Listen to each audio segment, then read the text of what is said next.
That top 10 shootout was a bit of an anticlimax.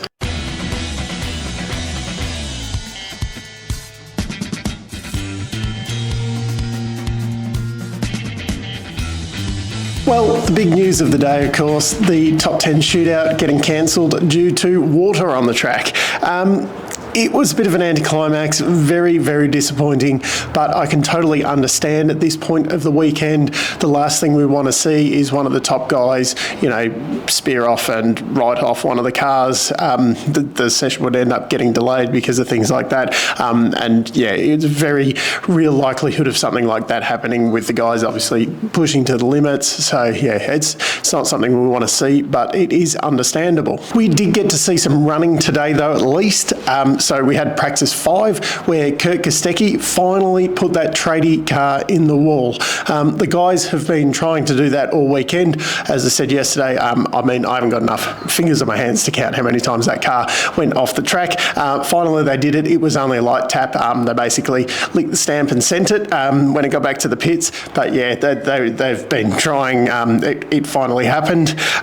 Whincup also, the safe pair of hands for Triple Eight, put the car into turn 2, into the wall of turn 2 as well.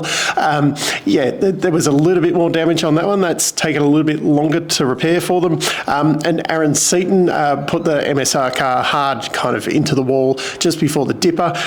He locked up, and with Will Brown's, that is probably the two biggest hits for the weekend.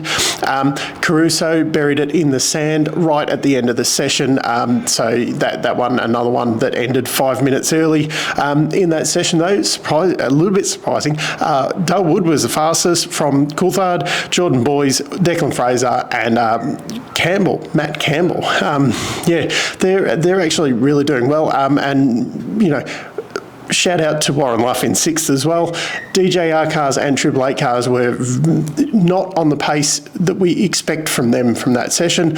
Not sure if the drivers were, obviously Whincup wasn't just taking it easy, but not sure if someone like Tander was just kind of cruising around because they're quite happy just with the race setup, doing race kind of laps, not going for headline times or not. Practice 6 and the main drivers were back in the cars. It was a very quiet session until right near the end.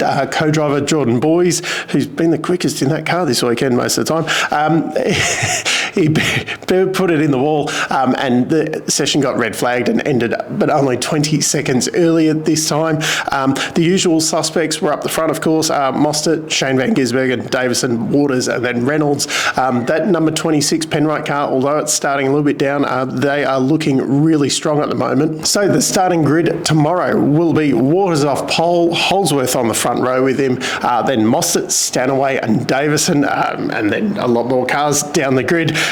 It will be the big thing for me is if it's a wet start to the race.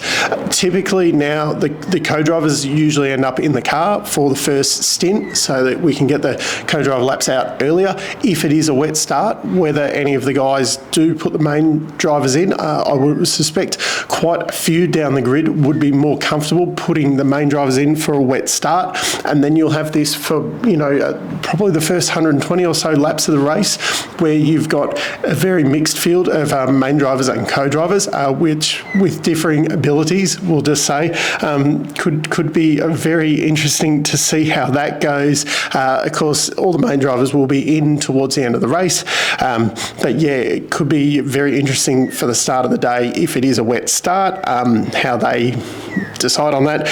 But the main thing is, let's just hope that the conditions are good enough that we get a full race in and it doesn't end up like today. But my predictions for the day are pretty much what I was saying. I think the fight will now be between Shane Van Gisbergen and Garth Tander against Chaz Mostert and Fabian Coulthard.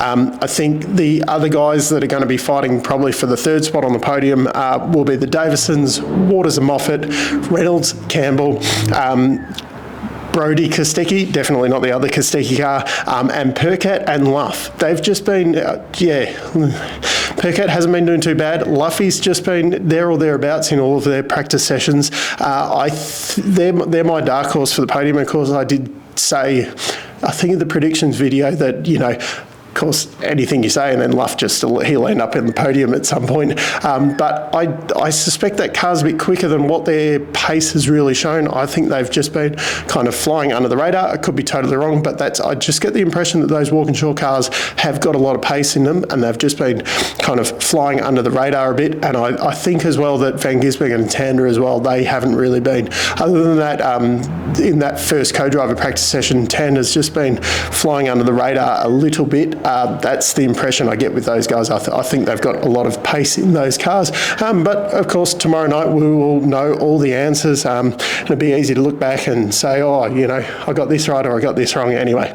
But just looking forward to the race, and I really do feel sorry for the Super 2 guys, especially, well, Super 2 and Super 3, because they've come all this way, all of that effort and everything, and they only got 3 laps of racing in. I know the Porsche guys got their race cancelled this afternoon as well, but at least they've had, I think they've had 2 races. So they had a race on Thursday and Friday, so at least they've had a couple of races in where the Super 2 guys, they only got 3 laps in the one race that they got out of the weekend. Yeah, just really disappointing for those guys, all of the time and effort that goes in, and that's so little. But anyway, tomorrow is the big day. I will be on the couch from start to finish, not moving anywhere. I'm prepared. So until next time, enjoy the great race. I'm still Dave, and I'll catch you later.